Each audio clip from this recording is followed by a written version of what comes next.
So let's now look at a more complicated example where I use the product rule. So what I want to differentiate is a product of three terms: ln x, sin x, and let's throw in the arctangent just for fun.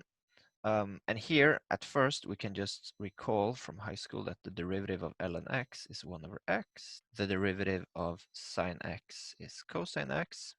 And I don't know if you know this from high school, but the derivative of the arctangent is 1 over 1 plus x squared. This is something we'll spend a little time discussing in this course, where this formula holds.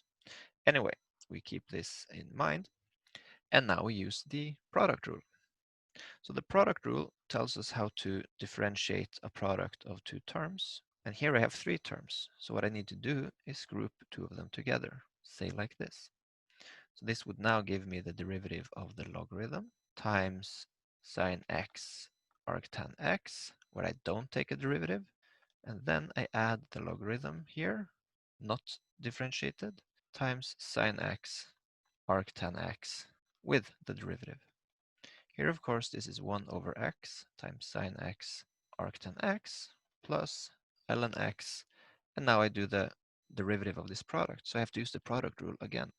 So that would give me the derivative of sine times the arctangent plus the sine and then the derivative of the arctangent, like this.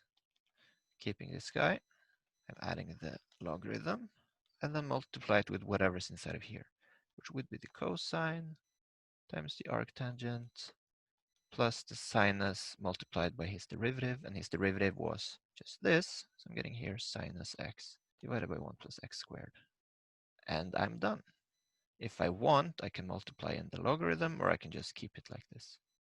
Since I'm not going to use this for anything else, I'll just leave it be. If I were to use it for something else, then I would write this out in whatever form would be most convenient for that future use.